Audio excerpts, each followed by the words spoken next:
Morning, everyone. Oli here again. Another great study here. This is in continuance to the last video in reference to the hiding of Yahweh and Yahshua's name in the scriptures. Okay, I have with me here, which I'll probably start covering out of these books here. I mentioned this one in one of the last videos, The Two Babylons by Alexander Hislop. The two Babylons, or the Papa worship, proved to be the worship of Nimrod. Well, I already covered who Nimrod is or what Nimrod is, but this is a great book to read so that we can all get an understanding as to where our religious traditions came from. I mean, because I read on Facebook, on Pinterest, it says if you don't question your belief, how do you know that your belief is right? Okay, of course you might hear the ever popular dumb comments, well, nobody really knows. Well, if you don't do your own research, you're never going to know, people. Okay, here I also have a book by the great Israel Hawkins out of the House of Yahweh in Abilene. This book here is In Search of a Savior. This one has some great scriptural doctrine, as well as it has the origins of the word Jesus. Okay, and with me here, of course, I've had this one here in my possession for a few years. I've just gotten lazy and haven't really done any studying, or I haven't read this book, rather. Okay, my studies are coming back to me as you see that I'm posting these videos on my YouTube channel. Okay, don't forget to press like and subscribe to get more updates as to what I'm covering. Okay, as I said, this is in reference to the hiding of Yahweh and Yeshua's names in our Bibles. Okay, this just gives you insight as to where the word Jesus comes from. I know some of y'all are probably sick and tired of me not using that name, but it's not a name. It's just something somebody came up with. I'm sure you guys have already told yourself, well, you keep saying that our Bibles were retranslated. Yeah, they were. That's why you have to do your own research. Okay, start reading here from page 116 on the empty name Jesus. Okay, this is from the New Catholic Encyclopedia, volume 7, pages 970 and 971, tells us of the name Jesus. I'll read this verbatim. Jesus, the name. In English, the name Jesus is a transliteration of the Latin form Jesus, which represents the Greek form Jesus of the Hebrew name Yeshua. The latter is a late form by vowel assimilation of the name Yahshua, itself a contracted form of Yahshua. Yahweh is salvation. This was the name of Moses' successor, Josue or Joshua, son of Nun, both because of the fame of this early hero of Israel and because of the meaning of the name. Many men, both in the Old and New Testaments, bore the name of Josue or Jesus. The Septuagint generally uses the Greek form Jesus, where the Hebrew text has the form Yeshua or Yosua. So also the New Testament, in referring to Josue, son of Nun, calls himself Jesus. This is in Acts 7:45, Hebrews 4:8. And the allusion is made in Matthew 1:21 to the meaning of the name Yahweh is salvation. Joseph is told by the angel of the Lord to name the child born of Mary's virginal conception Jesus, for he shall save his people from their sins. Next, we have the Theological Dictionary of the New Testament by Kittle and Bromley. Excuse me. Volume 3, pages 289, tells us the full form, I believe that's the name Yeshua, is a sentence name. Let's see. Yes, I think it's Yeshua. Is a sentence name in which the subject comes first and represents a form of the divine name Yahweh, and in which the verb is subsidiary form of the verb. Okay, that one I can't read. I haven't done my Hebrew reading studies in a while, people, but I believe that is a Y, S, and a Wa sound, so it's like Yosua. which is also found in names, and here we go, which means to help. Philo's explanation recognizes the two parts. Okay, Greek, more exact, is the interpretation in a pap of the 3rd to 4th century AD.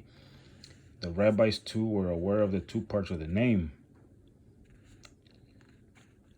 It is added because in view of the wickedness of the spies Moses said, thus indicated the tetragrammaton, or its abbreviation. The shortened form Yeshua no longer expresses Yahweh's name, clearly directing attention simply to the verb Yeshua. The Dictionary of the New Testament Theology, Volume 2, pages 330 through 331, gives us more information about this widely accepted yet incorrect name. Jesus is the Greek form of the Old Testament Jewish name Yeshua. Okay, it's a form. That's not a transliteration nor a translation. Arrived at by transcribing the Hebrew and adding an S to the nom to facilitate declension. Yeshua or Joshua seems to have come into general use about the time of the Babylonian exile in place of the older Yeshua. I believe that's the Septuagint, rendered both the ancient and more recent forms of the name uniformly as Jesus.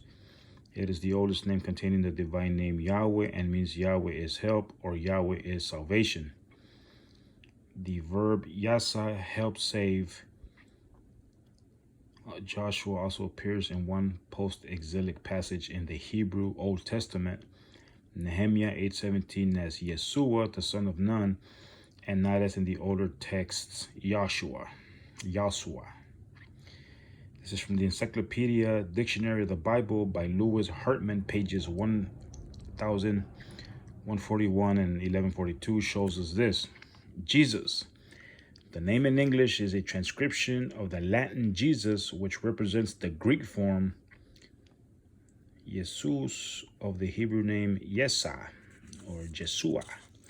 Itself a late form by vowel assimilation of Yeshua, Jesua, a contracted form of Yoshua, Yahweh is salvation. The form Yeshua or Jesus was a deliberate change from the original name Yeshua, as the same passages of this same source shows. Jesua. In the last few centuries before Christ, the personal name Yahshua was pronounced and written as Yeshua. This is from the Harper Bible Dictionary by Paul Akdamir, page 474, shows us that the form Yeshua or Jesus is not even a Hebrew name. Jeshua, Hebrew. Yahweh is salvation, the Aramaic form of Joshua. There you go.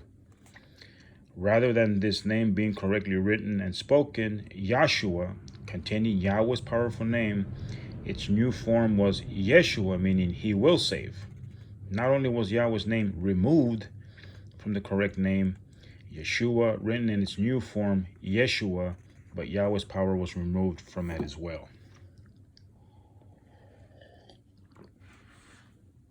We mentioned in the last video about the prophecy in the book of Jeremiah or Jeremiah, how these people were going to cause us to forget Yahweh's name.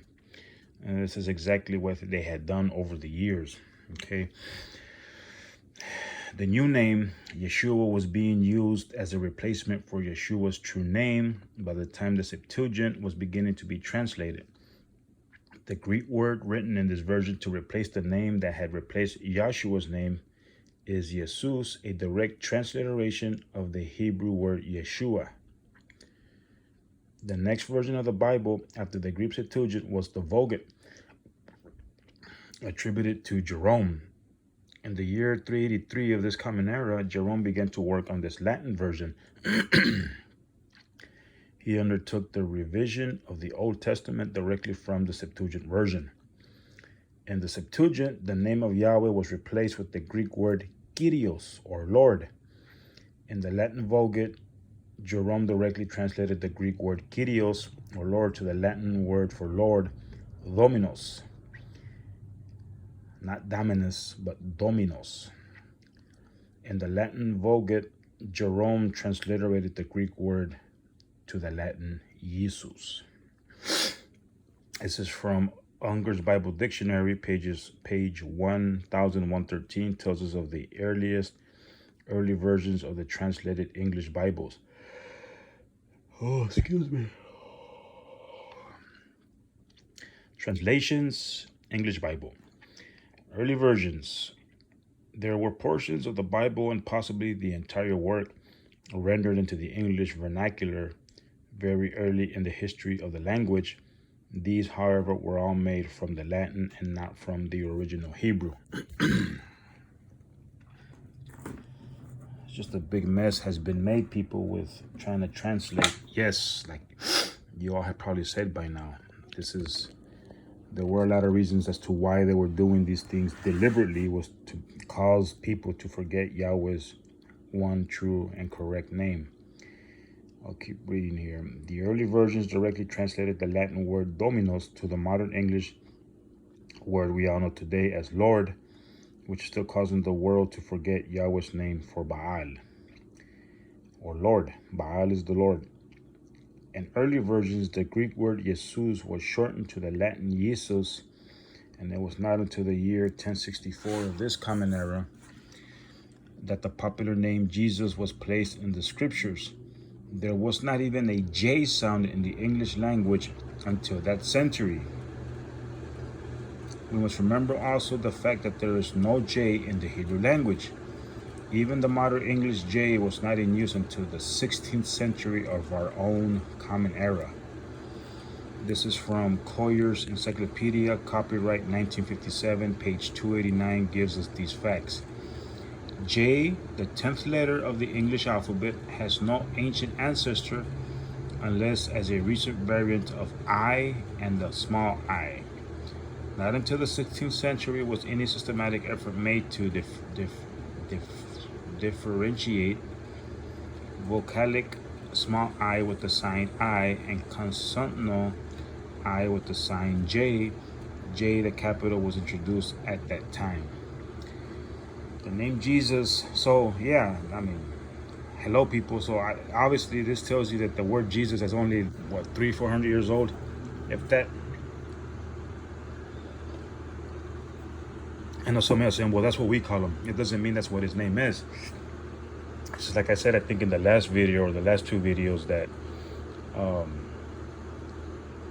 if your name is, I know I keep making different name for examples, but if your name is Charles, then your name is Charles any and in every country that you go. It's not Chuck, it's not Carlitos, it's not Carlos, it's Charles. Okay, again, proper names are to not be translated, especially the great and powerful name of our Father in heaven. Okay, we have so much confusion. That is exactly what God worship has brought. That's exactly why you have all these churches proclaiming to be the true church. Some churches will use God, some churches will use God and Jehovah. Some churches will just use Jehovah. I don't know. I mean, it's just a big old confusion. It's crazy. Okay, keep reading here. The name Jesus is not even a transliteration.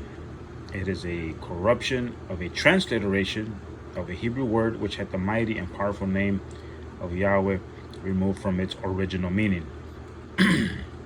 Next, from the Theological Dictionary of the New Testament, Kittle and Bromley, Volume 3, page 284, tells us that the name Jesus is a Greek form of the Hebrew proper name Yeshua. Keep in mind, however, that this name Jesus carries none of the meaning of the original Hebrew name Yahshua, which means Yahweh is salvation. And here we have the Greek form of a list of Old Testament characters who in pre-exilic Hebrew are called Yeshua, and usually after the exile Yeshua. In fact, on page 290, this same work not only tells us that the name Jesus fails to convey any of the glory of Yahweh, which is contained in the name Yeshua, but also that is actually the masculine form of the name of a pagan goddess. Ooh. Okay, this is from the same book, from the Theological Dictionary of the New Testament. Notice, Lamer believes that the Greek Jesu is a masculine form of the goddess of salvation, for which we have the form in the herald. Okay, this is from Philo Washington. The goddess is the only figure in Greek mythology which can be brought into relation with Jesus. Sounds like to me that the devil is playing games, huh? Because the devil also has masculine and feminine gender. This is only further evidence of the literary license which the established Christian religions, led by the Catholic Church, have taken with the scriptures. I should point out here that they have done this without authority from our Heavenly Father, who said, "Do not add to or take away from this word which I have given you." Oh, I hate to be those guys. If the Christians could turn the name of a man, Yeshua, whom all authorities agree was a righteous man, and whose name glorifies Yahweh, into the name of a detestable pagan god, Jesus, then how much more could they twist this man's teachings to say that he taught against Yahweh's laws? Well, the shocking fact is that Christians, led by the Catholic Church, there you go, see, have accomplished both of these things and have convinced the whole world, including the vast majority of Israelites, that these lies are truth. But I challenge you, O Israel, to believe Yahweh and His word instead of believing lying preachers who desire to do away with Yahweh's laws and His name. The very laws, as we have seen, that will bring peace, joy, and eternal life to all who abide by them. The truth about this lying propaganda comes as a complete surprise to the Christian believers who will not study for themselves. And I've known many in my time, especially when I was locked up in the feds. It's crazy to believe that prison is the place of salvation for Christians. It's ridiculous. To them, everything in the scriptures is a surprise, just like the teaching of their preachers that Yeshua, whom they call Jesus, and the 12 disciples did away with the laws of Yahweh and the New Testament teachings. We as Israelites should be above accepting as facts the words of lying propaganda without checking these teachings out for ourselves with what the scriptures themselves truly state. It's a sad truth and a sad reality, people. There are a lot of Christians out there that just sit in their places of worship with their Bible in their hands, probably not even open it, not once, and just believe everything they hear that guy up at the altar saying, without even opening up that book and asking, hey, where is that in the Bible? Okay, I tell people, and I've made mention to it in one of my last videos, if we are gonna discuss something in the comments below, I'm even willing to give you my number so that we can discuss these things, not argue, not debate, okay? But I need to see some proof. I need to see, where you're getting your stuff from. I need to see some real research. I need to see some proof. If it's scriptural doctrine, I need to see it in the Bible. Okay, that is a sad reality. I was locked up in the feds for 8.5 years, and without trying to sound boastful, like the Apostle Paul said, let me tell you this, as a man, speaking in a man's tongue, I pretty much disproved everybody's theories as far as Christianity goes because I studied my Bible. We've had numerous self-proclaimed preachers come into the feds, and all of them, I just ate them all up. They were just totally wrong in their teachings.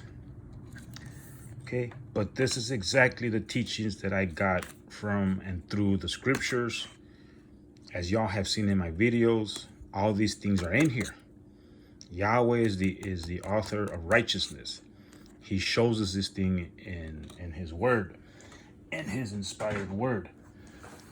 And I'm sure there's other people out there that are, probably very well scriptured and very well versed, but I'm sure they'll agree with me in a lot of these things that lead to Yahweh's righteousness.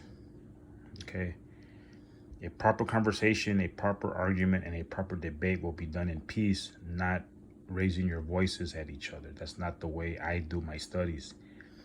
Okay, I wanted to share with you this because I really, really think these are important things that we all need to know before the, before the end of the age comes, like we read in Matthew 24. Okay, we have seen the prophecy in the book of Jeremiah or Jeremiah that there will be people that will cause Yahweh's people to forget his name. But also, as it states in one of the chapters of Jeremiah, that Yahweh always raises somebody up to proclaim his name, his authority, and his word. And as we have seen, it is only the two witnesses that can minister for Yahweh in the earth. So if all your churches don't hold the two witnesses that are Levites teaching you against idolatry, then you're not receiving Yahweh's truth in Yahweh's name nor Yeshua's name. Those are just facts. Okay. Again, I only pray to Yahweh that he may open up your understanding to his name, to the real, true, and correct name of our Father in heaven, Yahweh, and to the true and correct name of his only begotten Son, Yahshua, that he may open up your understanding, okay, to bring you to true peace and to true love in the scriptures, okay, not hatred, no pride, nothing like that, okay. As you have seen, there's plenty of research out there. All you all have to do is just Google a lot of this stuff. There's a lot of great videos also on YouTube. I mean, it's what the prophet Daniel said, knowledge would increase in these times. And it is true. Those prophecies are coming to pass. And if all you do is sit back in your places of worship, in your churches, or even watch some of these blind fools on Facebook that don't even teach you out of the Bible, don't even show you the way I've been showing you. I've been showing you with my cell phone so y'all can see the scriptures. I would consider listening to somebody else that would show you the scriptures like I have, okay? So I pray to Yahweh in his great name, through Yeshua, his only begotten Son, that he may open up your understanding to his, through his great name, through his word, the law and the prophets, here a little and there a little, so that we may rightly divide the word of truth to come to the realization of salvation through Yahweh's word. Okay, until the next video, you all have a great day. Don't forget to press like and subscribe and leave any comments if you like. Again, I highly recommend you all don't slander, no racial slurs, nothing offensive, because I am not even going to waste my time with you, okay? That's not what I'm here for. To the next video, shalom.